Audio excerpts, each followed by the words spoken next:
The autumn of 1895 brought with it a peculiar chill to London, one that seemed to seep not merely through clothing and brick, but into the very marrow of the city's inhabitants. I recall with singular clarity the evening of October 17th, when the fog lay thick as cotton wool upon Baker Street, and the gas lamps struggled valiantly to pierce the gloom with their feeble amber glow. I had returned to our lodgings at 221B, following a rather tedious consultation at my surgery. A merchant's wife convinced that her persistent headaches were symptomatic of some exotic malady, when in fact they stemmed from nothing more sinister than ill-fitting spectacles. As I mounted the 17 steps to our sitting room, I found myself looking forward to an evening of quiet domesticity, perhaps a good book, a pipe, and the pleasant crackle of our fire. Such hopes were dashed the moment I opened the door. Sherlock Holmes stood before the mantelpiece in his dressing gown, his long, nervous fingers conducting an invisible orchestra as he paced back and forth with the restless energy of a caged panther. Upon the floor lay no fewer than 4 London newspapers, their pages scattered in apparent chaos, though I knew from long experience that Holmes's disorder was always purposeful. The air was thick with the acrid smoke of his strongest shag tobacco, a sure sign that his extraordinary brain was engaged in some problem of considerable complexity. "Ah, Watson!" he exclaimed, wheeling about to face me with eyes that gleamed with an almost feverish intensity. "You return at a most opportune moment. Tell me, what do you make of a man who owns 3 pocket watches?" I blinked, still removing my coat. No, I should say, he is either exceptionally concerned with punctuality or perhaps a collector of timepieces. "Pedestrian, Watson, pedestrian!" Holmes waved his hand dismissively, though a slight smile played at the corners of his thin lips. "But your instinct to consider the psychological motivation is sound, if incomplete. What if I told you that all 3 watches were set to different times, none of which correspond to Greenwich Mean Time? Then I should suspect he is either mad or conducting business across multiple time zones." "Better." Holmes clapped his hands together. "You improve with practice, my dear fellow. Now add to your calculation these facts. The man is a widower of modest means. He has recently returned from abroad, and he suffers from a guilty conscience that prevents him from sleeping soundly." I settled into my chair with a growing sense of intrigue. "Holmes, you're speaking in riddles. What case has captured your attention?" Before he could answer, Mrs. Hudson's footsteps sounded upon the stairs, followed by a timid knock upon our door. "Begging your pardon, Mr. Holmes," our landlady said, her kindly face creased with concern, "but there's a gentleman below insisting he must see you immediately. I told him the hour was late, but he seems quite desperate. A Mr. Edmund Carstairs, he says, and he won't take no for an answer." Holmes' eyes lit up with the peculiar satisfaction that only the promise of a new problem could kindle. "The very man. Show him up at once, Mrs. Hudson. Watson, you will oblige me by remaining, and I believe this case will require your particular talents." Within moments, a figure emerged from the fog-draped stairwell. A man of perhaps 50 years, though his haggard appearance suggested he had aged considerably in recent days. Edmund Carstairs was of medium height and build, dressed in a well-tailored but slightly rumpled suit that spoke of both prosperity and recent neglect. His face was drawn and pale, with deep shadows beneath eyes that darted nervously about our sitting room before finally settling upon Holmes with an expression of desperate hope. "Mr. Holmes," he began, his voice trembling slightly, "I apologize for the late hour, but I am at my wit's end. Scotland Yard has proven utterly useless, and I fear that with each passing hour the danger grows more acute." "Pray sit down, Mr. Carstairs," Holmes said, on his manner shifting instantly from restless energy to focused attention. "Watson, perhaps some brandy for our guest. He has come a considerable distance in great haste, and I perceive he has not eaten since morning." Our visitor started, then sank gratefully into the proffered chair. "How could you possibly? The mud upon your boots is of a distinctive reddish clay found primarily in Surrey, specifically near Guildford," Holmes interrupted smoothly. settling into his own chair and steepling his fingers beneath his chin. The train schedule indicates you could not have arrived in London before 7 o'clock. It is now 9:30, yet you came directly here without stopping for dinner. The freshness of the handsome cab receipt protruding from your pocket confirms you proceeded from Waterloo Station without delay. Your pallor and the slight tremor in your hands suggest low blood sugar combined with extreme anxiety. Elementary observations, I assure you. Carstairs accepted the brandy I offered with shaking hands and took a long draught before speaking. I see your reputation is well deserved, Mr. Holmes. I only pray you can help me, for I believe my very life may be in danger. Then you must tell us everything, Holmes said, leaning forward with keen interest. Omit no detail, however trivial it may seem. As I often remind my friend Watson, it is impossible to say what is trivial and what is vital until all the facts are in hand. Carstairs nodded and took a steadying breath. Very well. I must begin with my late uncle, Sir Reginald Carstairs, who passed away 6 weeks ago at his estate, Hollow Court, near Guildford. And he was 83 years old and had been in declining health for some time, so his death was not unexpected. I was his only surviving relative, and he left his entire estate to me. The house, the grounds, and a considerable fortune. You were close to your uncle? I inquired. Not particularly, Carstairs admitted, a flush of shame coloring his cheeks. I regret to say that I had not visited him in nearly 2 years prior to his death. I was occupied with my own affairs in India. I managed a tea plantation in Assam until recently.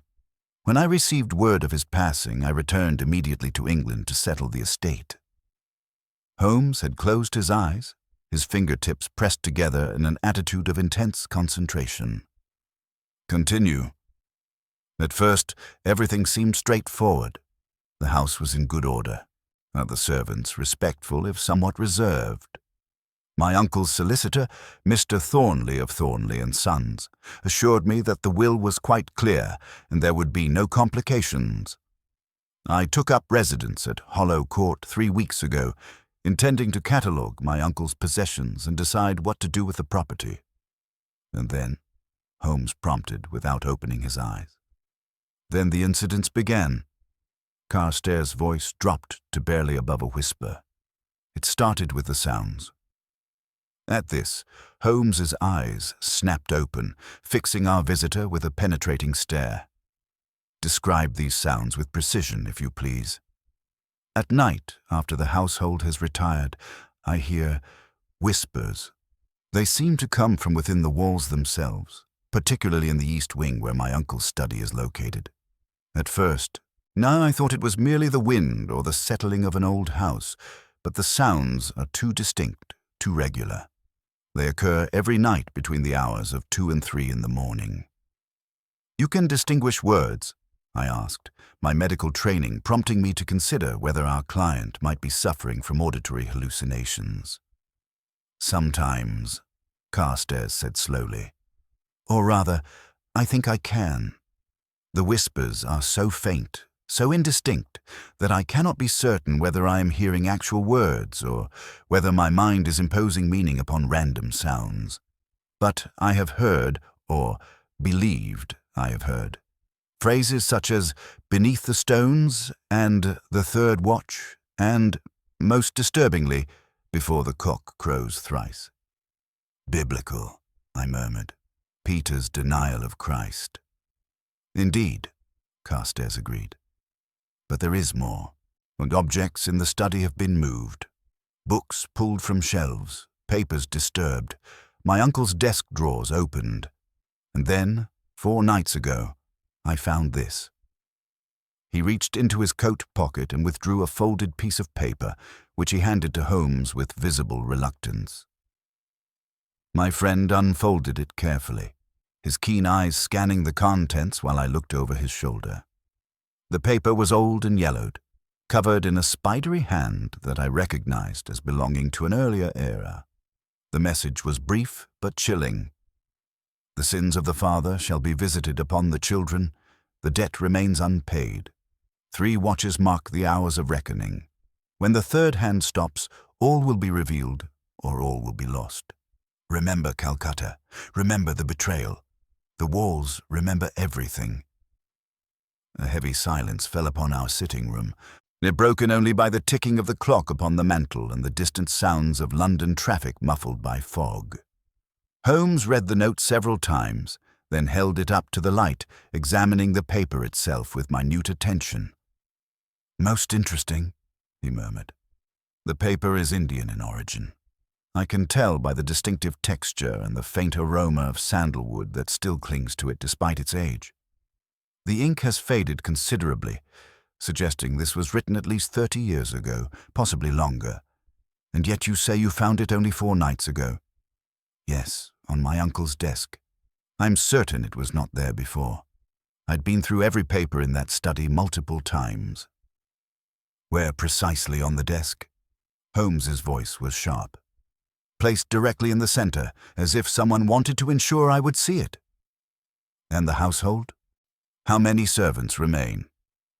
"Only 3, Carstairs replied. "Mrs. Holloway, the housekeeper, who has been with my uncle for 20 years. Thomas, the groundskeeper, who is somewhat simple-minded but loyal, and Agnes, a maid who has been in service for 5 years.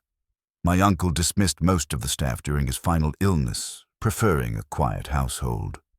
Holmes rose abruptly and began pacing again, his mind clearly racing through possibilities.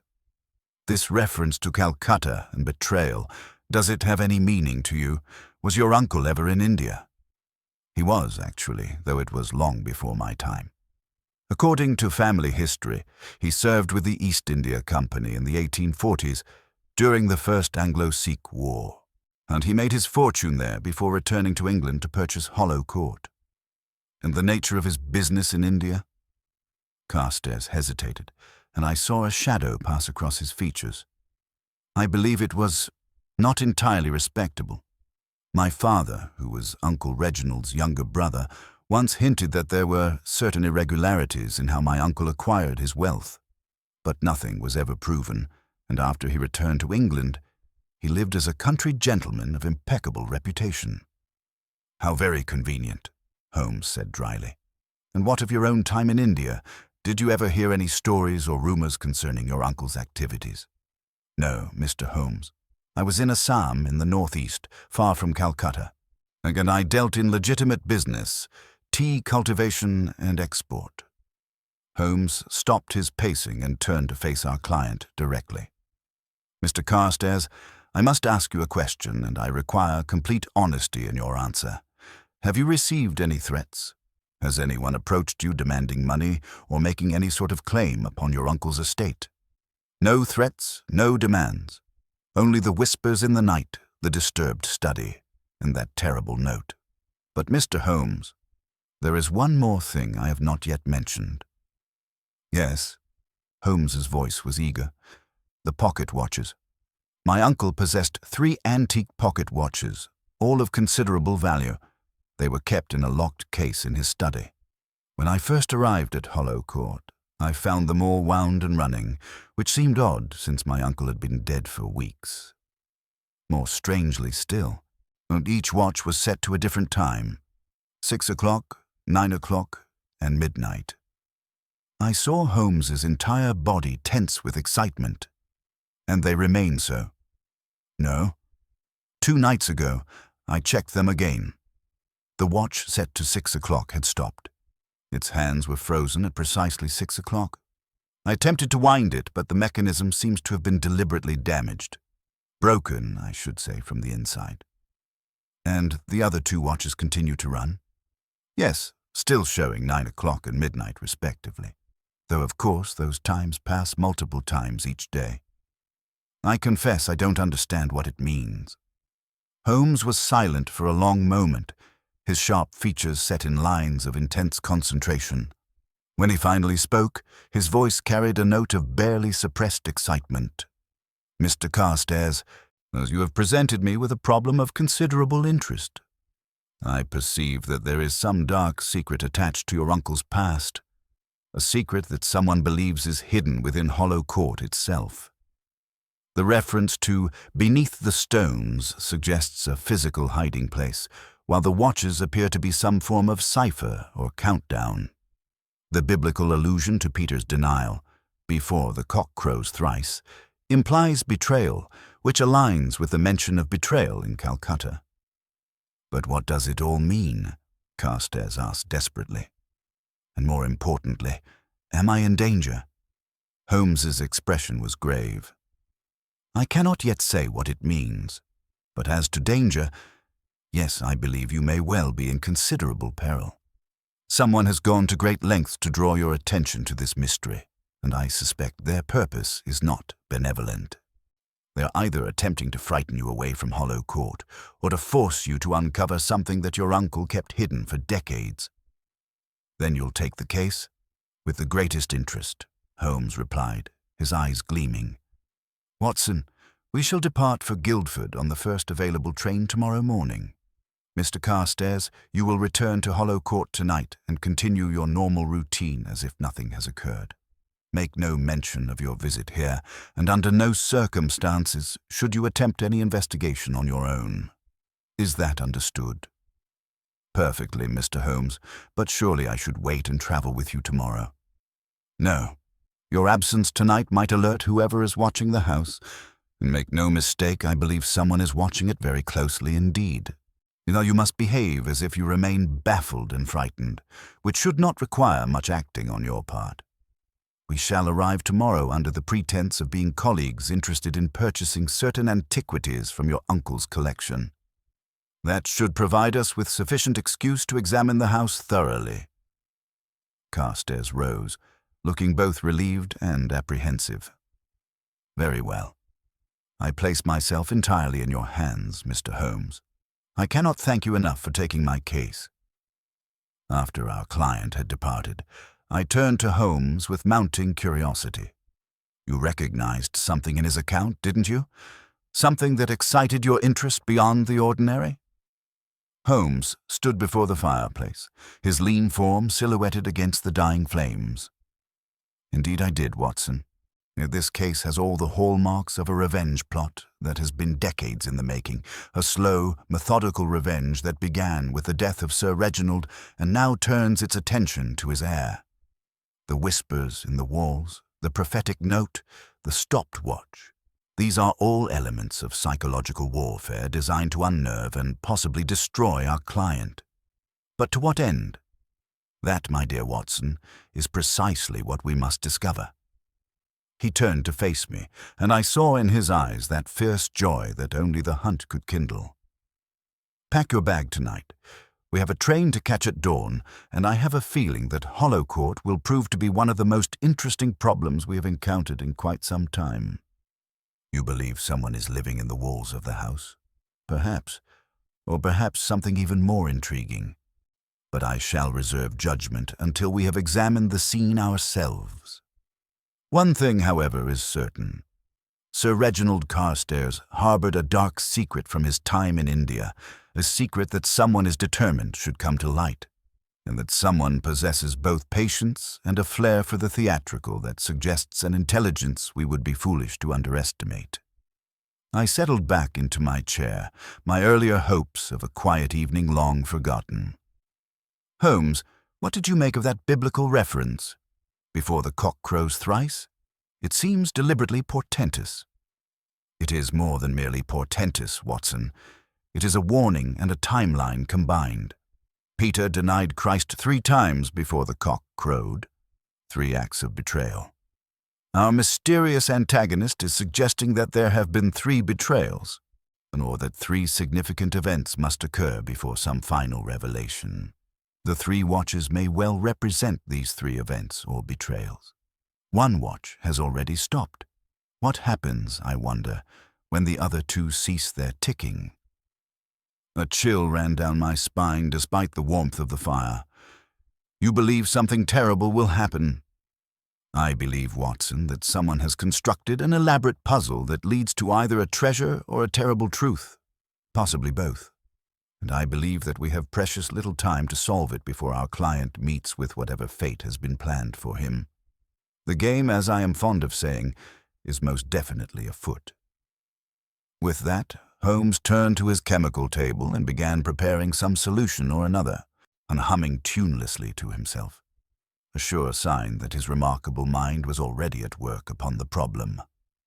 I took up my pen and began to record the evening's events, knowing from long experience that even the smallest detail might prove crucial in the days ahead.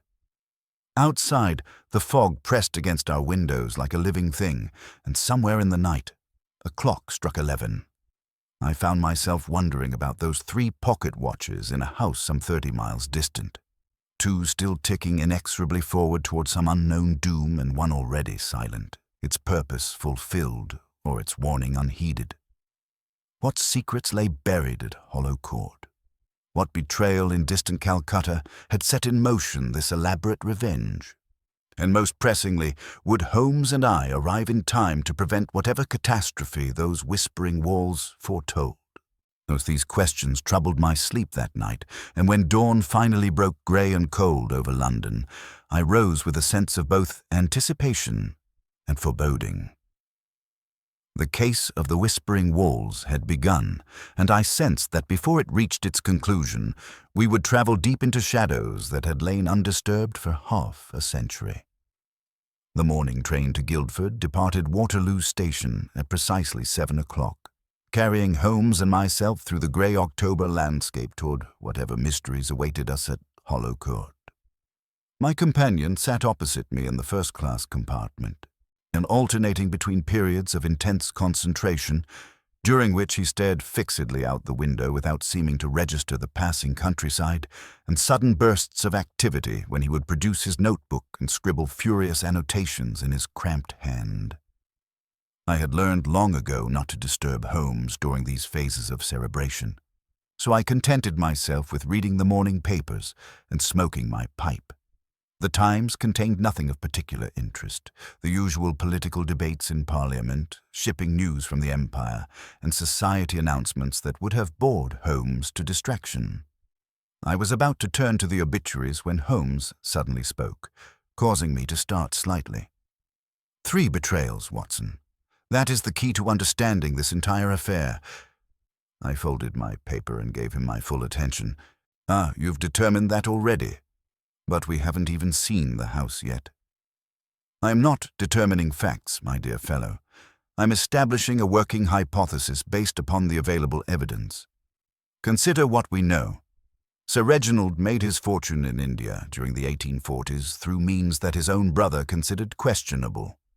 He then retreated to England and lived quietly for 5 decades, suggesting either genuine reformation or successful concealment of past crimes. Now, 6 weeks after his death, someone begins a campaign of psychological terror against his heir, referencing Calcutta, betrayal, and employing 3 pocket watches as a countdown mechanism. But why wait until after Sir Reginald's death? If someone wished revenge, surely they would want him to suffer personally. Holmes smiled thinly. An excellent question, and one that suggests several possibilities. Perhaps the antagonist only recently discovered Sir Reginald's whereabouts. Perhaps they wished to punish him by destroying his legacy and tormenting his heir. Or perhaps, and this is what I find most intriguing, Sir Reginald himself set these events in motion, arranging from beyond the grave for his own secrets to be revealed. Good Lord, you mean the man may have orchestrated his own haunting? I merely suggest it as one possibility among several. We must remain open to all interpretations until the evidence guides us toward truth. He glanced at his watch. We should arrive within 20 minutes. I trust you brought your service revolver? I patted my coat pocket in confirmation, feeling the reassuring weight of the weapon. You anticipate violence? I anticipate nothing, Watson. But I prepare for everything. A man who can orchestrate whispers within walls and manipulate pocket watches across decades is not to be underestimated.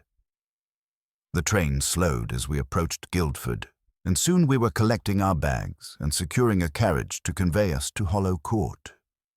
The driver, a taciturn local man, seemed to recognize the destination and gave us a peculiar look before nodding and setting off along the Surrey roads.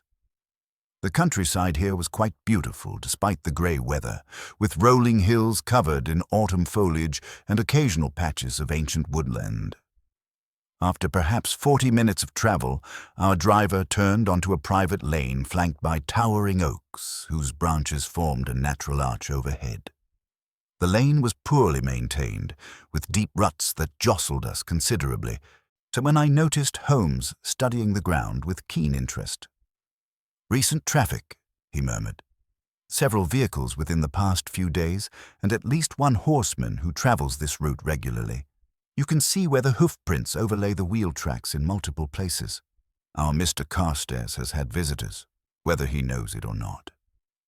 The lane curved sharply, and suddenly Hollow Court stood before us. I confess the sight was rather imposing. The house was a substantial Georgian structure of grey stone, 3 stories tall with twin wings extending from a central block. The windows were numerous, but many appeared shuttered, giving the building a closed, secretive aspect. The grounds immediately surrounding the house had once been formal gardens, but now showed signs of neglect, with overgrown hedges and weed-choked flower beds. Behind the house, I could see the edge of a dense wood that seemed to press close against the property. "Cheerful place," I muttered as we descended from the carriage. Holmes paid the driver and instructed him to return for us at 4 o'clock, then stood for a long moment studying the facade of the house. His eyes moved systematically across the windows, the stonework, the chimneys, absorbing every detail with that extraordinary visual memory of his. "Note the east wing, Watson, those upper windows. The shutters are closed, but I can see light filtering through cracks. Someone is active in that portion of the house despite the hour. And observe the stonework below the 3rd-floor windows. Do you see those marks?" I squinted upward but could discern nothing unusual. "I'm afraid not. Scratches in the stone, relatively fresh. Someone has been climbing the exterior of the building using the decorative elements as handholds. Most interesting." Before I could respond, the front door opened, and Edmund Carstairs emerged, his face brightening with relief at our arrival. He was accompanied by an elderly woman in housekeeper's black, whom I took to be Mrs. Holloway. "Mr. Holmes, Dr. Watson, thank heavens you've come. Last night was the worst yet. The whispers were louder, more insistent, and this morning I found the second watch had stopped." Holmes's entire body tensed.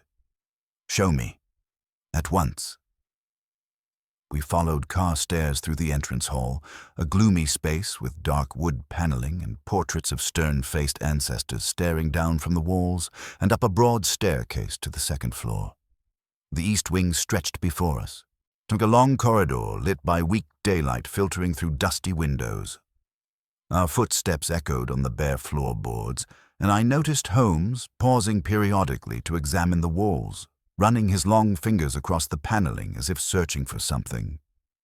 The study was a large room overlooking the rear gardens and the encroaching woodland beyond. It was furnished in the heavy Victorian style. Massive mahogany desk, leather chairs, floor-to-ceiling bookcases crammed with volumes, and various curios collected during Sir Reginald's Eastern travels. A faded tiger skin lay before the fireplace, and several framed daggers decorated one wall alongside what appeared to be a portrait of a younger Sir Reginald in East India Company uniform. Holmes went immediately to the locked case that Carstairs indicated, and which sat atop a sideboard near the window. Inside, 3 ornate pocket watches rested on velvet cushions. Even from a distance, I could see they were beautiful pieces, gold cases elaborately engraved with Eastern motifs. 2 lay still and silent. Only the 3rd continued its measured ticking. "When did you discover the second watch had stopped?" Holmes asked, his face very close to the glass as he examined the watches without yet opening the case. "This morning, approximately 6 o'clock. I came to the study early because I had barely slept. The whispers had been particularly loud and seemed to be coming from this very room, though when I arrived, all was silent. I checked the watches from habit and found that the one set to 9 o'clock had stopped at precisely that hour." "And you have touched nothing since?" "Nothing. I remembered your instructions to disturb nothing before your arrival." "Excellent." Holmes produced a magnifying lens from his pocket and spent several minutes examining the case itself, particularly the lock mechanism. "This has been opened recently. I can see fresh scratches around the keyhole, suggesting someone with less than expert skill has picked the lock. Where is the key ordinarily kept?" "In the desk drawer, always locked." "And that lock?" Carstairs crossed to the desk and pulled at the drawer. It opened smoothly. "It should be locked. I locked it myself last night before retiring." Holmes moved to the desk with the swift grace of a hunting cat and examined the drawer thoroughly. As I suspected, picked and by the same hand that opened the display case. Someone with access to this room has been systematically interfering with these watches. Now, let us see the watches themselves. Carstairs produced the key to the display case from his waistcoat pocket and unlocked it. Holmes carefully removed each watch in turn, examining them with minute attention through his lens. He opened the backs, studied the mechanisms, tested the winding stems, and even brought each watch close to his aquiline nose to smell them. "Fascinating," he murmured. "These watches are not merely stopped, Watson. They have been deliberately sabotaged. Look here." He held the 9 o'clock watch toward me, its back removed to reveal the intricate mechanism within. "You see this tiny wire? It has been inserted between the gears to prevent the mechanism from advancing beyond 9 o'clock. The same modification was undoubtedly made to the 6 o'clock watch.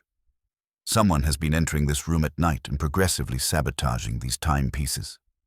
"But why?" I asked. "What purpose does it serve?"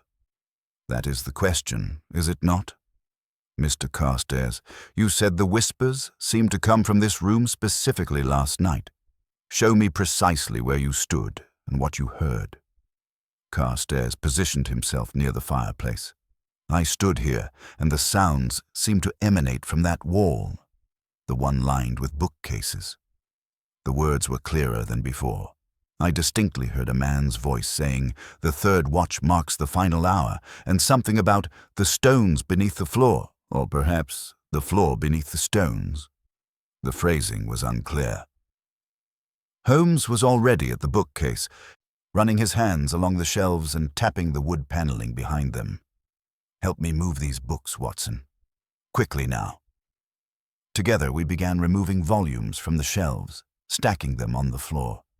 The bookcase was perhaps 8 feet tall and 12 feet wide, containing hundreds of books on subjects ranging from military history to botany. As we cleared the middle section, Holmes suddenly stopped and pressed his ear directly against the wooden backing. "Quiet, everyone." Complete silence. We froze. The room fell utterly still save for the ticking of the single remaining watch. Holmes remained motionless for perhaps a full minute, then stepped back with a curious expression. There is a hollow space behind this wall, quite substantial, I should judge, perhaps a corridor or a small room.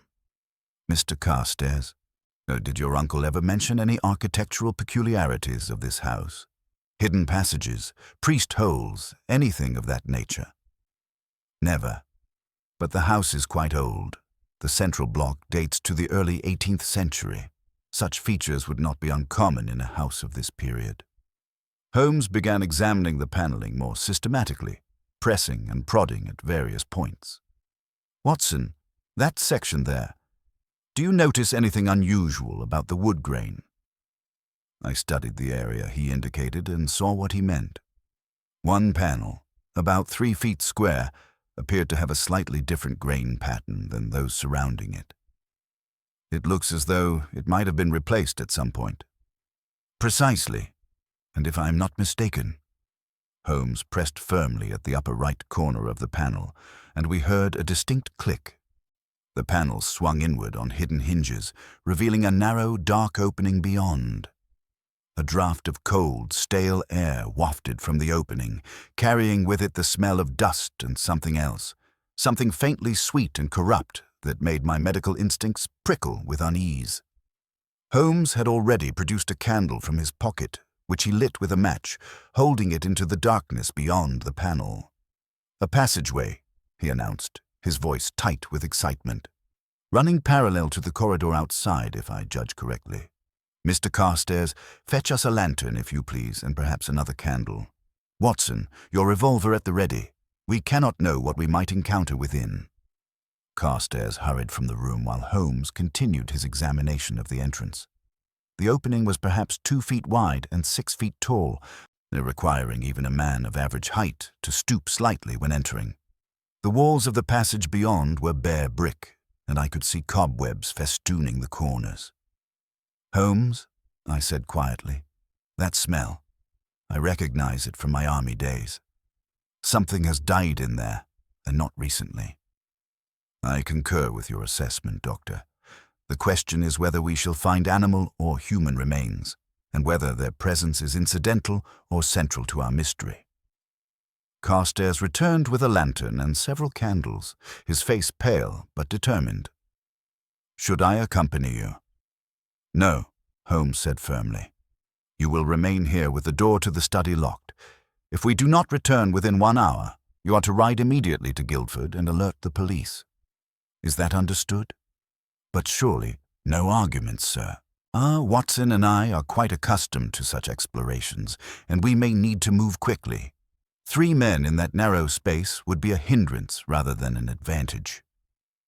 With that settled, Holmes ducked through the opening, lantern held high, and I followed with my own candle and my revolver drawn. The passage was indeed narrow, with barely enough room for us to proceed single file.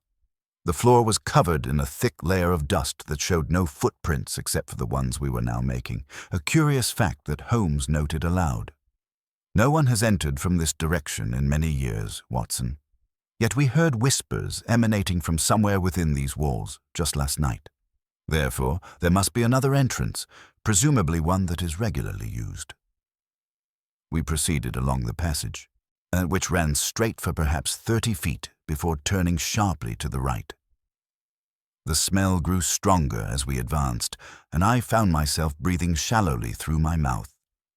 Holmes seemed unaffected, his attention fixed on the walls and floor, noting every detail with that extraordinary power of observation that never ceased to amaze me. The passage turned again, and suddenly we found ourselves in a small chamber, perhaps 10 feet square. Here the smell was almost overwhelming, and the reason became immediately apparent. In the far corner lay the desiccated corpse of a cat, its body curled in what might have been a sleeping position had not the prominent rib cage and empty eye sockets told a different story. "Poor creature," I murmured. "It must have become trapped in here and died of starvation. Note the collar, Watson. This was someone's pet, not a stray. And observe." Holmes knelt beside the pathetic remains. "The collar is of good quality leather with a small brass nameplate. Can you read the inscription?" I leaned closer, my candle illuminating the tarnished brass. "It says Cleopatra, and beneath that, what appears to be a date, March 1893. 2.5 years ago. So this unfortunate animal met its end some time after that date, having wandered into this hidden passage and been unable to find its way out. But look around you, Watson. What else do you observe?" I raised my lantern and examined the chamber more carefully. 3 walls were bare brick identical to the passage, but the 4th wall, the one we had entered through, was wooden paneling similar to what we had seen in the study. There were scratches on this paneling, low to the ground, consistent with an animal clawing desperately at the wood. "The poor beast was trying to escape back into the house," I said. "Indeed, which tells us that it entered from the house itself, not from some external entrance. Therefore, somewhere in this warren of passages, there is another concealed door similar to the one we discovered in the study." Holmes moved to the wall opposite our entry point and began the same systematic examination he had performed earlier. "But more importantly, Watson, this chamber serves a purpose beyond merely being part of a passage. Look at the floor." I directed my light downward and saw what he meant. The brick floor in this chamber showed a different pattern than the passage. The bricks here were arranged in a herringbone design rather than the simple linear pattern we had walked upon. Moreover, in one section of approximately 3 feet square appeared slightly raised, as though the bricks had settled unevenly. Holmes was already kneeling beside this section, his long fingers tracing the mortar lines. This section has been lifted and replaced, probably multiple times over many years. The mortar here is much fresher than the surrounding floor. I should estimate it was last disturbed within the past few months. You think something is buried beneath? I think, Watson, that we have discovered the location referenced in that cryptic note, beneath the stones. This is what our mysterious antagonist wishes Mr. Carstairs to find. The question is whether we should excavate it now, or wait until we have more information about who constructed this elaborate puzzle and why. Before I could offer an opinion, we heard a sound that froze us both. A faint creaking, as of a door opening on rusted hinges, coming from somewhere deeper in the passage system. Then, unmistakably, the sound of footsteps, slow and measured, approaching our position. Holmes extinguished his lantern instantly, and I followed suit with my candle, plunging us into absolute darkness. I heard him move beside me, positioning himself against the wall beside the entrance to the chamber. I did likewise on the opposite side, my revolver raised, my heart hammering in my chest. The footsteps came closer, accompanied now by the glow of a light source. Someone was moving through the passages with the confidence of long familiarity, making no attempt at stealth. The light grew brighter, and I could see Holmes's profile in the reflected glow, his face set in lines of fierce concentration. The footsteps halted just beyond the entrance to our chamber, and I heard a sharp intake of breath, the sound of someone who had detected our presence or perhaps noticed something amiss. For a long moment, perfect silence reigned, broken only by my own carefully controlled breathing and the distant ticking of that single watch in the study beyond the walls. Then, to my astonishment, a woman's voice called out, trembling but determined, "I know someone is there. I'm armed, and I shall not hesitate to defend myself. Show yourself at once, or I shall summon the authorities." Holmes stepped forward into the passage, relighting his lantern with a swift strike of a match. "Madam, I assure you that we mean no harm. I am Sherlock Holmes, consulting detective, and this is my associate, Dr. Watson. So we are here at the invitation of Mr. Edmund Carstairs to investigate certain disturbances in this house." The light from the woman's candle wavered, and then she too stepped into view. She was perhaps 30 years of age, dressed in a simple grey dress with a white apron, her dark hair pulled back in a severe bun. I recognized her as Agnes, the housemaid Carstairs had mentioned. In her right hand, she held not a weapon, but a small trowel, and I noticed dirt beneath her fingernails. "Mr. Holmes?" she gasped, her face pale in the flickering light. "Forgive me, sir, but you gave me such a fright. I had no idea Mr. Carstairs had engaged your services. And yet you seem remarkably unsurprised to find us within these hidden passages," Holmes observed, his tone neutral but his eyes sharp. "Might I inquire what brings you here yourself? Nays them with such obvious frequency?" The woman's composure crumbled, and tears began streaming down her face. "Oh, sir, I've been so frightened, but I could not stop coming. You see, it is my Billy, my brother. He has been missing these past 2 months, and I have reason to believe his disappearance is connected to this house and to old Sir Reginald's secrets." Holmes's manner softened slightly, though his attention remained intense. "Come, sit down and compose yourself. Watson, perhaps your flask. Now then, Miss Agnes, I presume it is Miss. Tell us everything from the beginning and omit nothing." The young woman accepted a measure of brandy from my flask and took a small sip before speaking. "My full name is Agnes Holloway, sir. Mrs. Holloway, the housekeeper, is my mother. We have both been in Sir Reginald's service for years, so my brother Billy worked as assistant groundskeeper to Thomas. Billy was always curious about the old stories, tales of Sir Reginald's time in India and the treasure he supposedly brought back with him." "Treasure?" Holmes leaned forward with keen interest. "What manner of treasure?" "No one knew for certain, sir. Some said gold, Others claimed it was jewels plundered from Indian temples. Billy used to joke that he would find it someday and we would all be rich. But 3 months ago, he changed. He became secretive, excited about something he had discovered. He told me he had found an old journal belonging to Sir Reginald's manservant from India, a man named Jacob Pettigrew, and that it contained clues to a great secret hidden in the house. And then Sir Reginald took ill and died quite suddenly. Billy became even more obsessed, spending hours searching the house when he thought no one was watching. He told me he had found these passages and was close to discovering something important.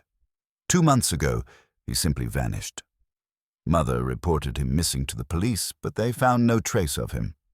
They assumed he had run off to London, as young men sometimes do. "But you do not believe that," I interjected. "No, Doctor. Billy would never have left without a word to me. We were very close, you see. Our father died when we were young, and we looked after each other. I've been searching these passages myself whenever I could slip away, hoping to find some clue to his whereabouts." Holmes had been studying the young woman intently throughout her narrative. And have you discovered anything of significance in your searches?" Agnes hesitated, then reached into her apron pocket and withdrew a small object wrapped in cloth. "I found this 3 weeks ago, wedged between 2 bricks in a passage on the 3rd floor. I believe it belonged to Billy." She unwrapped the cloth to reveal a simple silver locket on a chain. Holmes took it and opened it with practiced fingers, revealing 2 miniature portraits inside, one of Agnes herself and one of a young man who bore a strong family resemblance to her. "This is your brother?" "Yes, sir. He wore that locket always. He would never have parted with it willingly." A heavy silence fell over our small group. I saw Holmes's jaw tighten, and I knew his mind was racing through possibilities, each more grim than the last. The implications were clear enough. If Billy Holloway had not left this house of his own accord, then something had befallen him within these very walls. "Miss Holloway," Holmes said quietly, "I must ask you a direct question, and I require your honest answer. Do you believe your brother is still alive?" The young woman's face crumpled, and she shook her head slowly. "In my heart, Mr. Holmes, I fear he is dead, and I believe his death is connected to whatever secret Sir Reginald kept hidden all these years. That is why I have continued searching, not for treasure, but for truth, and perhaps for justice." Holmes stood silent for a moment, his hawk-like features illuminated by the wavering candlelight. Then he placed a gentle hand on Agnes Holloway's shoulder, a gesture of compassion I'd rarely seen him display. "Miss Holloway, you have shown remarkable courage in pursuing this investigation alone. However, you must now cease these solitary expeditions and leave the matter in my hands. If your suspicions are correct, you may be placing yourself in considerable danger." "But, Mr. Holmes, I cannot simply abandon—" "You can and you will," he said firmly but not unkindly.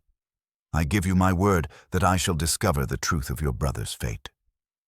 Now, you must tell me everything you know about these passages. How extensive are they? Where do they lead? And most crucially, who else knows of their existence?" Agnes wiped her eyes and composed herself with visible effort. "The passages run throughout the entire east wing, sir, on all 3 floors. I have found at least 4 concealed entrances. In the study, in what was Sir Reginald's bedchamber on the 3rd floor, in the library on the ground floor, and in the wine cellar below. As for who knows of them, I cannot say with certainty. Thomas is simple-minded and rarely ventures inside the house. Mother has been housekeeper for 20 years, but never mentioned them to me, though she must have known. Servants always know such things about the houses they keep. And Mr. Carstairs, before his arrival, had he any knowledge of Hollow Court's secrets?" "I think not, sir. He had not visited in many years, and Sir Reginald was not a man who shared confidences. The old master was secretive by nature, especially in his final years.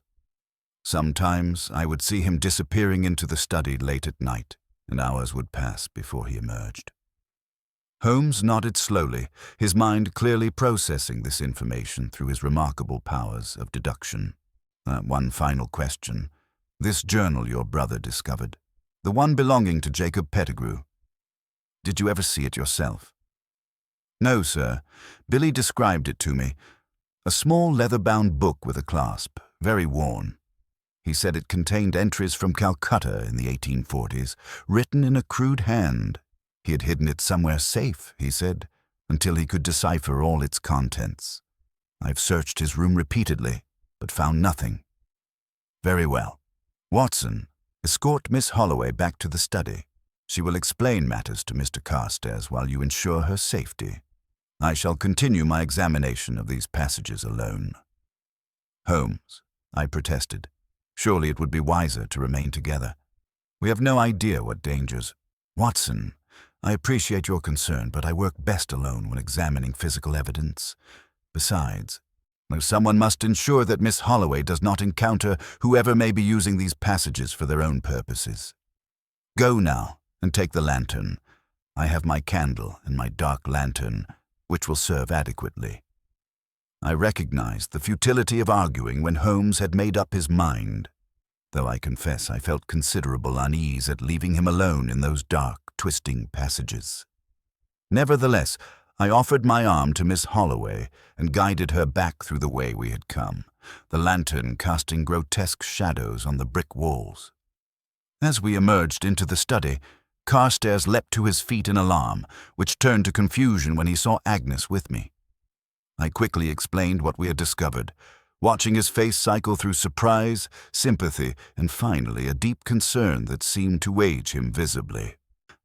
"Good God," he murmured when I had finished. "To think that a young man may have died under this very roof while seeking my uncle's secrets.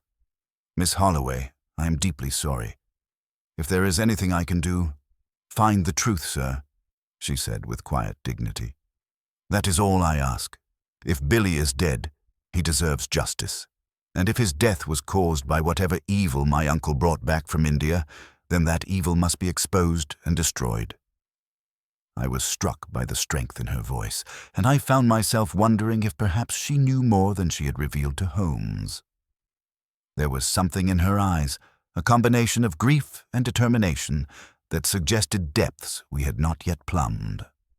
Mrs. Holloway appeared at the door just then, her kindly face creased with worry. "Agnes, there you are. I've been searching everywhere." "Mr. Carstairs? Forgive the intrusion, but Thomas has just come in from the grounds with disturbing news. He says there are fresh excavations in the woods behind the house. Several holes dug quite recently, as if someone was searching for something buried there." Carstairs and I exchanged glances. "Show me," I said, reaching for my coat. "Mr. Carstairs, you should remain here in case Holmes returns. Mrs. Holloway, please see that your daughter rests. She has had a considerable shock." As I followed Thomas across the overgrown gardens toward the encroaching woodland, I could not shake the feeling that we were dealing with something far more complex and dangerous than a simple treasure hunt. Someone was systematically searching both the house and the grounds, driven by knowledge or suspicion of something valuable hidden by Sir Reginald decades ago. Whether that someone was connected to Billy Holloway's disappearance, and whether they might prove violent if confronted, remained terrifyingly unclear. Thomas proved to be a large, shambling man of perhaps 40 years, with the gentle manner and simple speech that marked his limited mental capacity. Yet there was nothing wrong with his powers of observation, as became evident when he led me into the woods behind Hollow Court. The excavations were exactly as Mrs. Holloway had described. 4 or 5 holes, each perhaps 3 feet deep, scattered among the trees at irregular intervals. I knelt beside the nearest hole and examined it carefully. The earth was freshly turned, with the digging having occurred within the past day or 2 at most, and the holes appeared to have been dug with systematic purpose rather than random searching. Each was positioned near the base of a particularly large oak tree, suggesting the digger was following some pattern or set of landmarks. "Thomas," I asked, straightening and brushing dirt from my hands, "have you seen anyone in these woods recently?" Anyone who might have done this digging?" The groundskeeper shook his head slowly. "No, sir, but I heard noises. 2 nights back, like metal striking stone it were. I thought maybe badgers or such. But badgers don't use shovels, do they, sir?" "No, Thomas, they certainly do not. What time did you hear these sounds?" "Late, sir. Past midnight, I reckon. I were in my cottage." He gestured toward a small structure visible through the trees. "And the noise woke me. I thought to investigate, but it were dark and my old lamp's gone bad. By morning there weren't nothing to see, or so I thought." "You didn't think to mention this to Mr. Carstairs?" Thomas looked uncomfortable, shuffling his large feet. "Weren't my place, sir. Mr. Carstairs, he's new here, and I didn't want to bother him with every little thing. Besides, Miss Agnes said not to trouble him with tales of noises in the night. Said he had enough worries with the old master dying and all." This interested me considerably. "Miss Agnes told you this specifically?" "When?" "Few weeks back, sir, when the new master first arrived. She said he were upset about things, and we servants should keep quiet about anything strange and not add to his burdens. I filed this information away for later discussion with Holmes, though I was uncertain what to make of it. Was Agnes simply trying to protect her employer from unnecessary alarm, or did she have another motive for keeping certain activities quiet? Her genuine distress over her brother's disappearance had seemed authentic, but perhaps there were layers to this young woman we had not yet perceived. I examined the other holes quickly, finding them all similar in dimension and apparent purpose.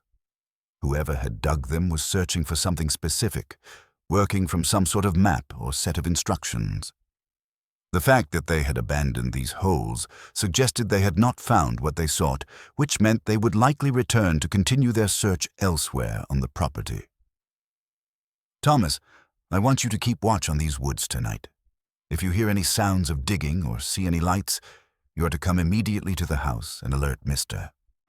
Carstairs or myself. Do you understand?" "Yes, sir. But what if it's something dangerous?" "I'm not much for fighting, sir." "You need not confront anyone. Simply observe and report. Can you do that?" He nodded vigorously, seeming relieved that violence was not expected of him. I gave him a reassuring pat on the shoulder and made my way back to the house, my mind working through the implications of what I had seen. Upon returning to the study, I found Carstairs alone, pacing nervously before the fireplace. "Holmes has not yet emerged," he said before I could ask. "It has been nearly an hour, Watson. Should we not go after him?" "Holmes can take care of himself," I said with more confidence than I felt. "He has been in far more perilous situations than dark passages in an old house. Tell me, Mr. Carstairs, what do you know of your uncle's relationship with his servants? Specifically, did he have any particular fondness for or conflict with the Holloway family?" Carstairs looked puzzled by the question. "I know very little, I'm afraid. My uncle's letters were infrequent and concerned primarily with business matters. Why do you ask?" I described what I had found in the woods and Thomas's revelation about Agnes's instructions. Carstairs' face grew troubled as he listened.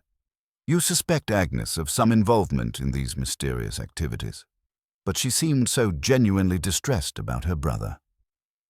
"I suspect nothing yet, but Holmes has taught me to question everything and trust only verified facts. It is curious that she specifically instructed the servants not to report strange occurrences to you, and yet she herself was exploring the passages in secret. There may be an innocent explanation, but we must consider all possibilities." Before Carstairs could respond, we heard the sound of the concealed panel opening, and Holmes emerged from the passage, his clothes covered in dust and cobwebs, his face bearing an expression I had come to recognize. The look of a man who had discovered something profoundly significant, but deeply disturbing. "Gentlemen," he said without preamble, "we must open that section of floor in the hidden chamber immediately. I've completed my exploration of the entire passage system, and I have made discoveries that transform this case from mysterious to genuinely sinister. Watson, fetch the tools we shall need. Mr. Carstairs, But I must prepare you for the strong possibility that we are about to uncover something that will explain your uncle's secrets, but may also prove deeply unpleasant. Within 20 minutes, we had assembled the necessary implements, a crowbar, hammer, and chisel from the groundskeeper's tool shed, and returned to the hidden chamber within the walls. Holmes had brought additional lanterns, and in their combined light, the small space took on an almost theatrical quality, our shadows dancing grotesquely across the brick walls as we positioned ourselves around the raised section of flooring.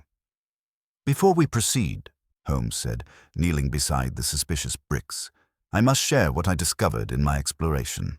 The passage system is far more extensive than Miss Holloway indicated. It extends not only throughout the east wing, but connects to the wine cellar, as she mentioned, and from there to a concealed exit in the woods approximately 100 yards behind the house.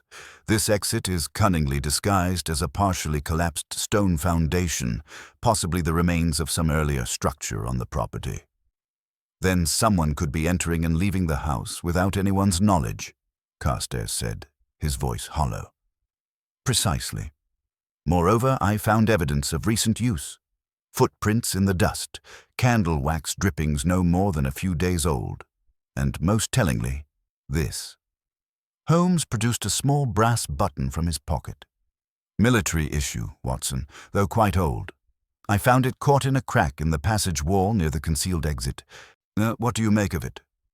I examined the button carefully, turning it over in my palm.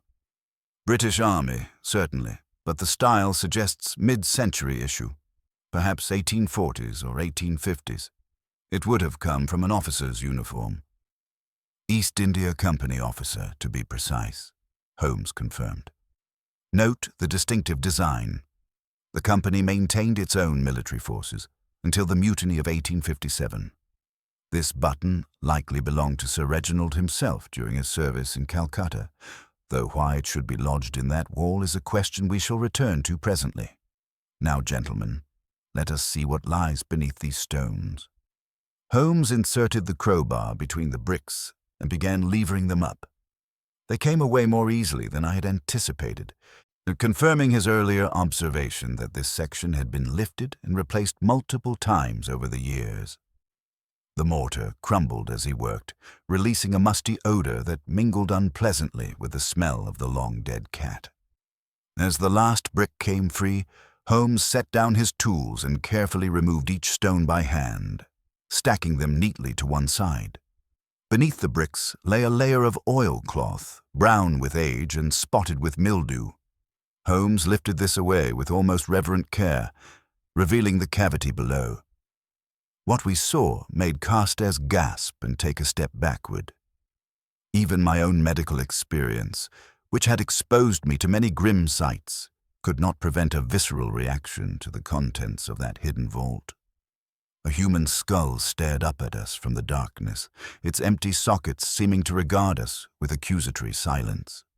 Beside it lay additional bones, the scattered remains of what had clearly once been a complete skeleton, though now disarticulated and jumbled together in the confined space.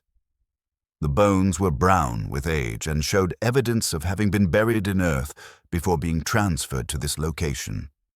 Among the remains lay several other objects: a rotted leather wallet, corroded metal buttons similar to the one Holmes had found, and what appeared to be the remnants of a military uniform, now little more than decayed fabric fragments. Holmes was already examining the skull with clinical detachment, turning it carefully in his long fingers. Male, approximately 30 to 40 years of age at death, based on the dental wear and cranial sutures. Note this indentation at the base of the skull, Watson. What does it suggest to you? I leaned closer, forcing myself to view the remains with professional objectivity.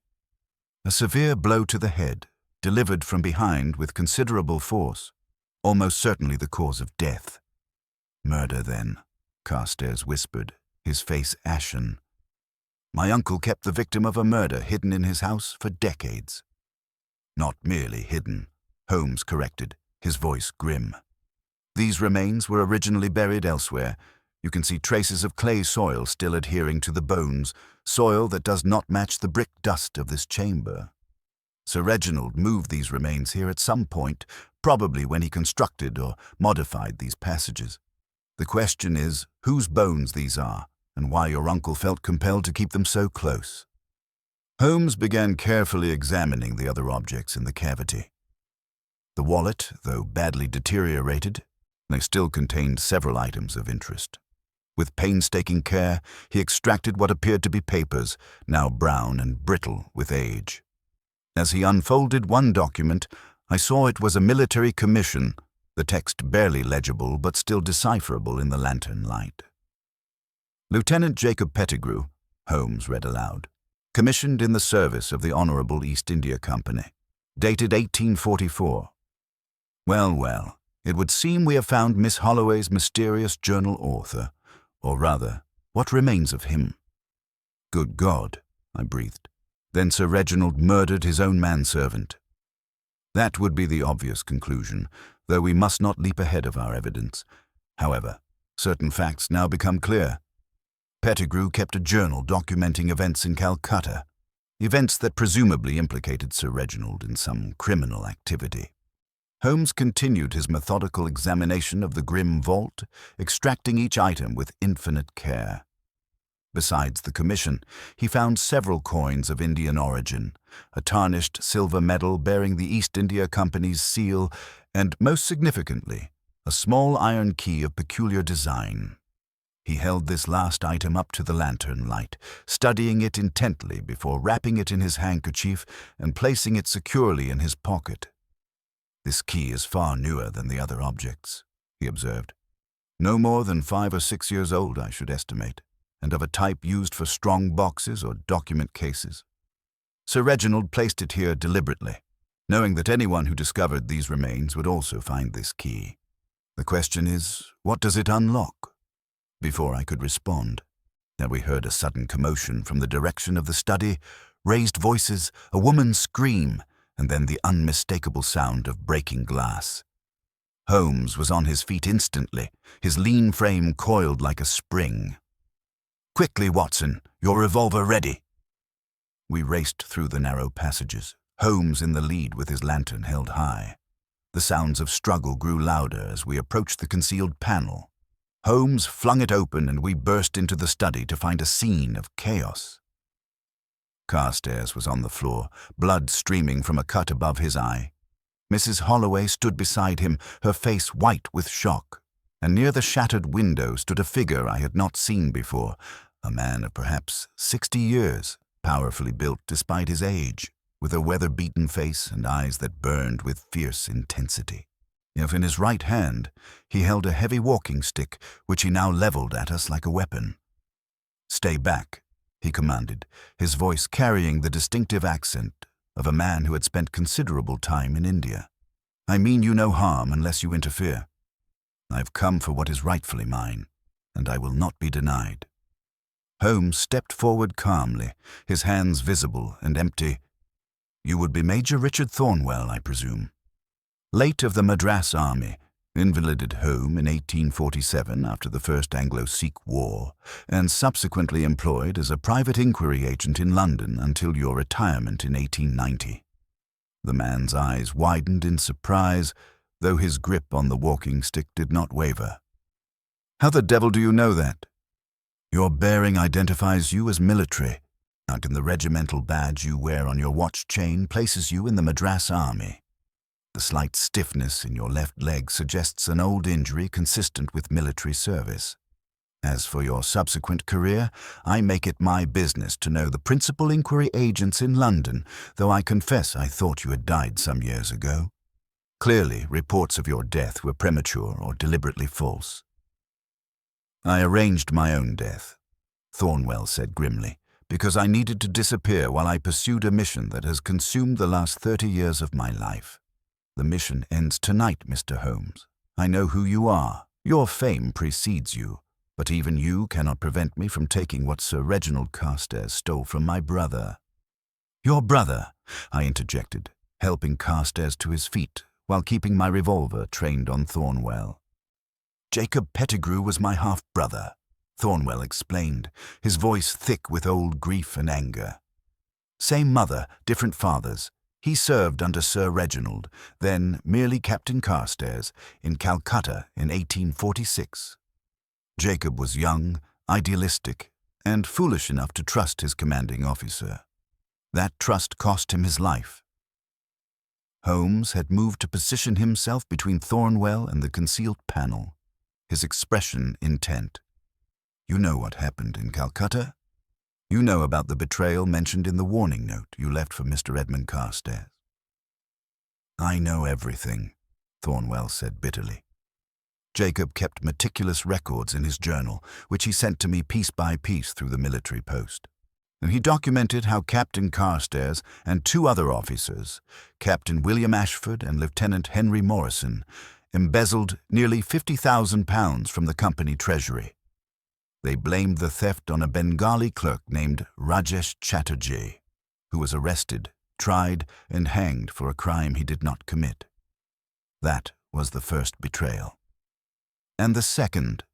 Holmes asked quietly. Jacob discovered the truth and confronted Carstairs. He was a man of honor, my brother, and he believed his superior officer would do the right thing. Instead, Carstairs killed him, struck him down from behind like a coward, and disposed of his body.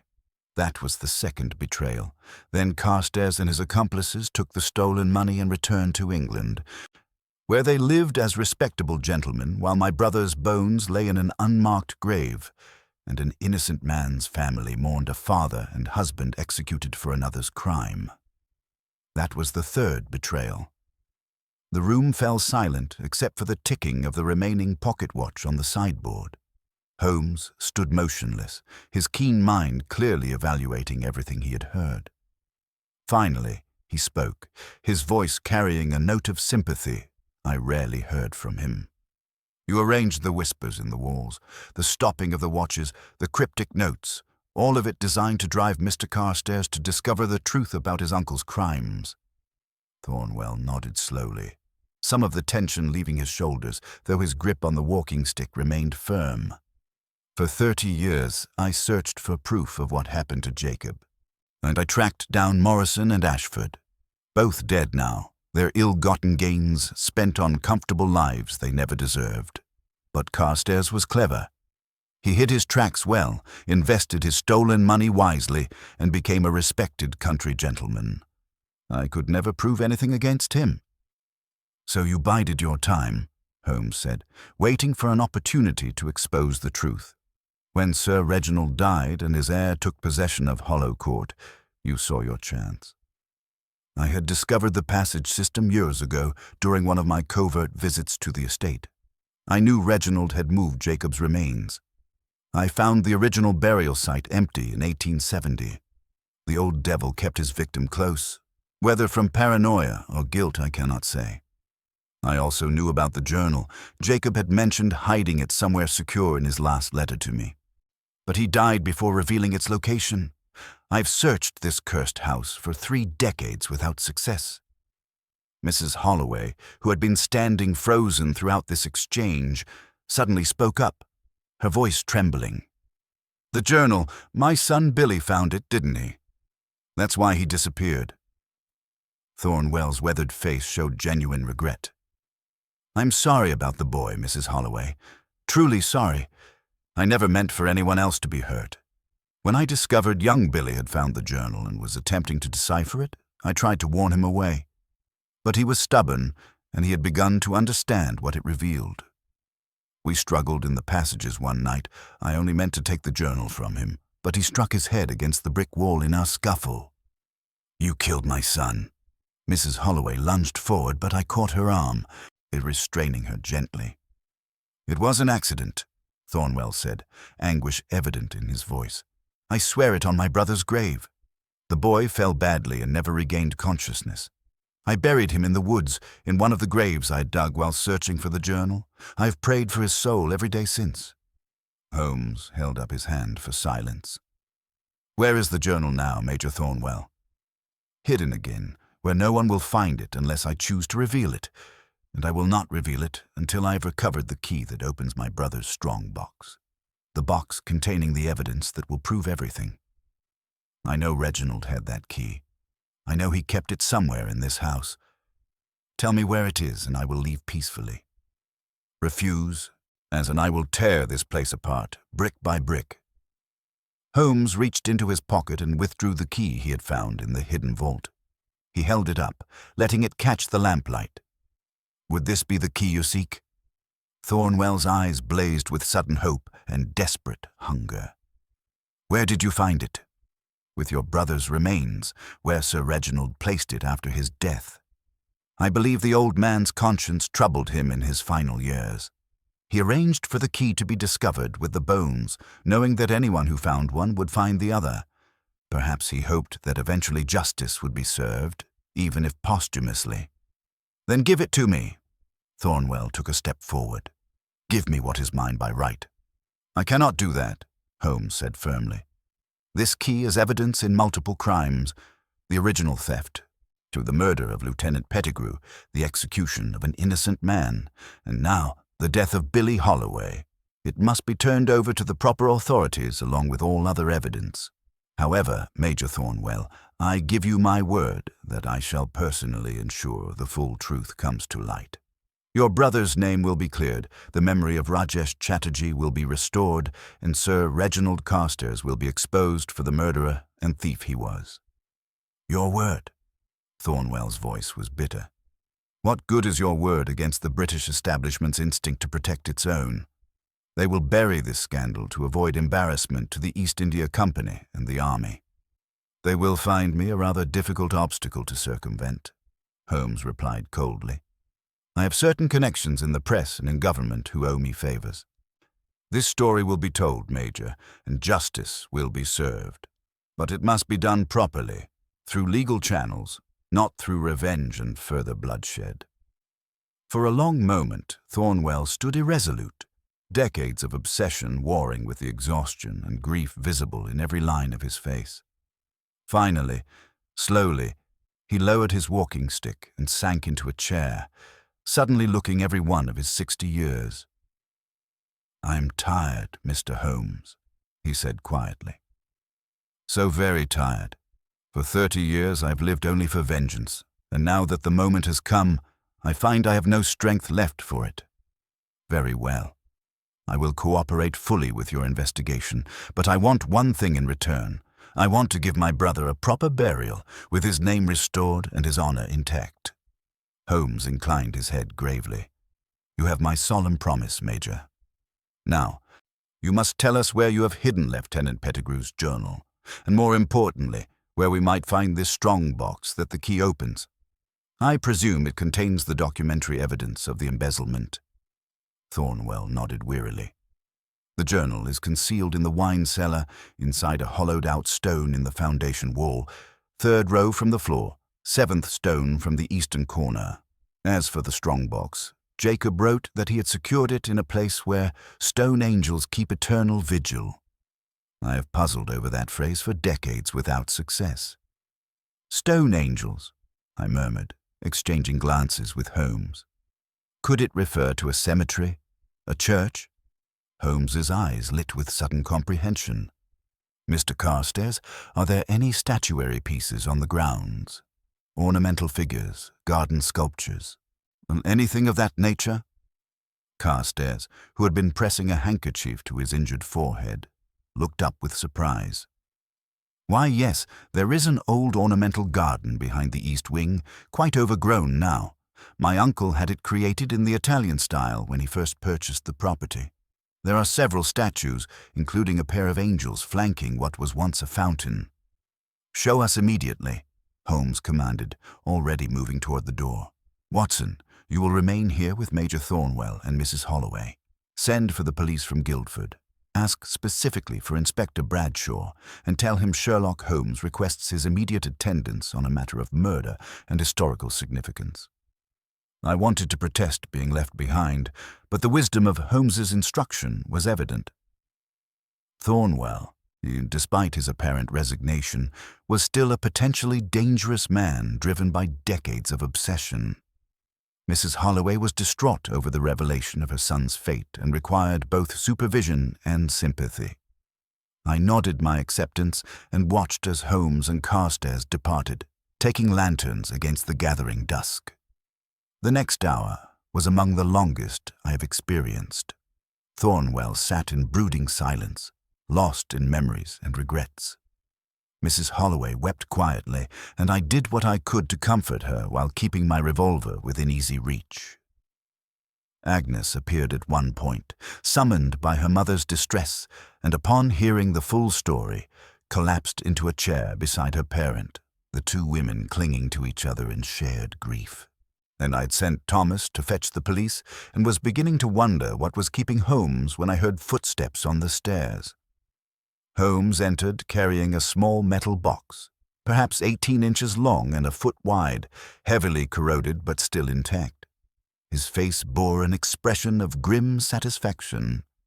"The strongbox was buried beneath the base of the Southern Angel," he announced, setting it on the desk. "Buried deeply enough that casual excavation would not have revealed it, but precisely where Lieutenant Pettigrew indicated in his cryptic clue. Major Thornwell, if you would be so good as to verify the contents." Holmes produced the key and unlocked the box. Inside, wrapped in oilcloth that had preserved them remarkably well, lay several documents, and Thornwell approached with trembling hands and carefully examined each one. Ledger pages showing discrepancies in the company accounts, correspondence between the three conspirators discussing the theft and the framing of Chatterjee, and most damning of all, a confession written in Sir Reginald's own hand, dated 1870, and apparently drafted during some bout of conscience that ultimately led nowhere. "It is all here," Thornwell whispered, tears streaming down his weathered cheeks. "Everything Jacob died to preserve. The proof that will restore his honor and expose the villains who destroyed him." The arrival of Inspector Bradshaw with 2 constables brought an official dimension to the proceedings. Holmes presented the evidence with his customary clarity and precision, omitting no detail, however unflattering to the British establishment. To Bradshaw, a solid, sensible man who had worked with Holmes on previous occasions, listened with growing astonishment and anger. "This is a monstrous business, Mr. Holmes," he said when the recitation was complete. "A stain on the honor of the service and a terrible injustice to the victims. Major Thornwell, I must place you under arrest for the death of William Holloway, but I assure you that the circumstances will be fully presented to the magistrate. Given the provocation and your cooperation, I anticipate the charge will be reduced to manslaughter at most." Thornwell accepted this pronouncement with equanimity, extending his wrists for the handcuffs without resistance. "I will face whatever justice requires, Inspector. My only request is that I be permitted to attend my brother's reburial when the time comes." "I shall personally advocate for that privilege," Holmes assured him. As the police led Thornwell away, the Major paused at the door and turned back to face us. "Mr. Holmes, Dr. Watson, thank you. You have accomplished what I could not in 30 years. My brother's name will be cleared, and that is worth whatever price I must pay." After he had gone, silence fell over the study. Agnes and Mrs. Holloway had been led away by a constable to give formal statements, and Carstairs had retreated to his room to have his injury properly dressed. Holmes stood before the fireplace, his aquiline profile illuminated by the flames that had been lit against the evening chill. I poured 2 glasses of brandy from Carstairs' decanter and handed one to my friend, who accepted it with a nod of thanks. For a long moment, neither of us spoke, the weight of the day's revelations pressing heavily upon us both. "A tragic affair from beginning to end," I finally said, settling into a chair. 3 men commit a crime in India 50 years ago, and the reverberations destroy lives across 2 generations and 2 continents. An innocent man hanged, a young officer murdered, and now a curious boy dead in a struggle over ancient secrets. Holmes sipped his brandy thoughtfully. "You perceive the pattern, Watson? The 3 betrayals that Major Thornwell spoke of, the theft itself, the false accusation of Chatterjee, and the murder of Pettigrew. The 3 pocket watches represented these 3 crimes, each stopping as Thornwell brought them to light. The first watch stopped when he arranged for Carstairs to discover the initial clues. The second ceased when we found Pettigrew's remains. Had we not intervened, I believe the third would have stopped when Thornwell forced a full public confession from young Carstairs or destroyed him in the attempt. But surely Carstairs bears no responsibility for his uncle's crimes. In Thornwell's mind, he inherited not just the estate, but the moral debt. It is a philosophy I cannot entirely dismiss, Watson. How many fortunes in England rest upon foundations of blood and betrayal? How many respectable families owe their position to acts that would horrify us if examined too closely? Thornwell sought to make visible what society prefers to keep hidden.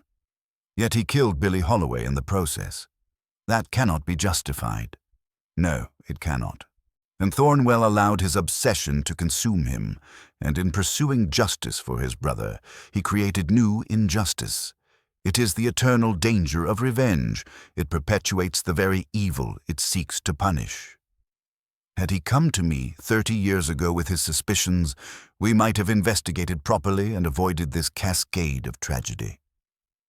The door opened and Carstairs entered, his forehead now properly bandaged and his color somewhat improved. He carried a bottle of wine and 3 glasses. Forgive the intrusion, gentlemen, but I felt I owed you both a debt of gratitude and an apology. The wine is from my uncle's cellar, a Chateau Margaux, 1865, one of his finest bottles. It seems appropriate that we should drink it together after exposing his crimes. Holmes raised an eyebrow but accepted a glass. You are remarkably composed, Mr. Carstairs, now considering what you have learned about your family history. Carstairs settled into a chair with a heavy sigh. Composed? Perhaps on the surface, Mr. Holmes. Inside, I feel as though my entire conception of my family has been shattered. I inherited this estate with pride, believing my uncle to be a man of honor who had served his country well. Now I learn he was a murderer and a thief who allowed an innocent man to die for his crimes. How does one reconcile such knowledge? You are not responsible for your uncle's sins, I said firmly. Holmes and I have seen enough of the world to know that character does not pass through bloodlines. You are your own man, and you must decide what kind of man that will be. Wise words, Watson, Holmes added. However, Mr. Carstairs, you do face certain practical decisions. This estate was purchased with stolen money. The families of both Jacob Pettigrew and Rajesh Chatterjee have moral claims upon it, if not legal ones. What do you intend to do? Carstairs had evidently been considering this question. I have already decided. I shall sell Hollow Court and all its contents. The proceeds will be divided equally between the Pettigrew and Chatterjee families, after the Holloways have been compensated for their loss and all servants given generous settlements. I want nothing from my uncle's legacy but the truth, which you have given me. A noble resolution, Holmes observed, though I wonder if you have considered that the Chatterjee family may be difficult to locate after 50 years. The father was executed, and without knowing what became of his widow and any children, the money may prove difficult to distribute. Then I shall engage investigators to find them, however long it takes. It is the least I can do. Carstairs paused, then asked quietly, Mr. Holmes, do you believe in curses, in the idea that evil deeds poison everything they touch? Holmes considered the question with uncharacteristic care. I believe in consequences, Mr. Carstairs. I believe that crimes create ripples that spread far beyond the immediate victims. Your uncle's actions in Calcutta set in motion a chain of events that led inexorably to this moment. Whether you call that a curse or simply causation is perhaps a matter of temperament. What matters is that the chain is now broken. The truth has been exposed, and justice, however delayed and imperfect, will be served.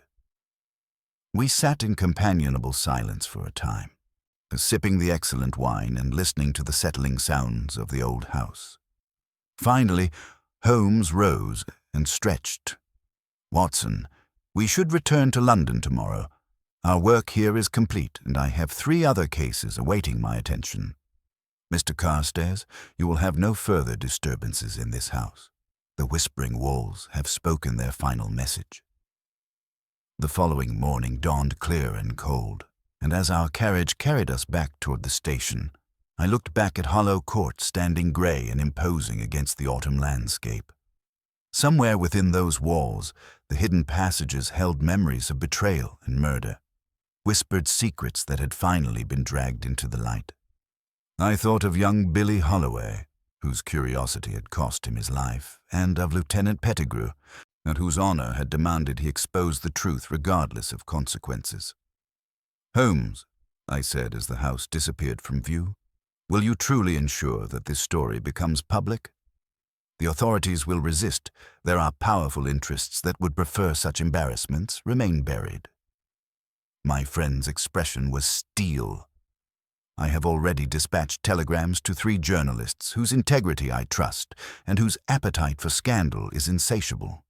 By week's end, every newspaper in London will carry the story.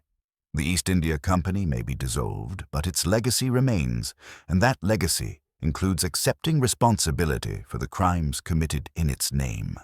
Sir Reginald Carstairs and his accomplices will be remembered not as respectable officers, but as the thieves and murderers they were.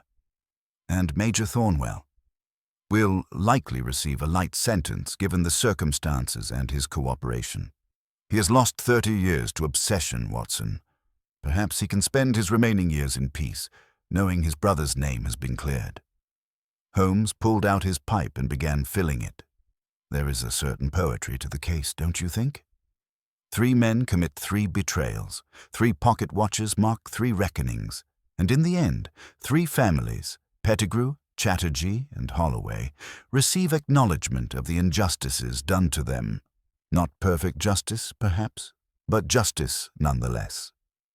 As our train pulled out of Guildford Station, I reflected on the extraordinary events of the past 2 days and began mentally composing the account you now read. The case of the Whispering Walls would take its place among the chronicles of Sherlock Holmes's investigations, a reminder that secrets, however deeply buried, inevitably find their way to the surface, and that the walls themselves sometimes conspire to reveal the truths hidden within them.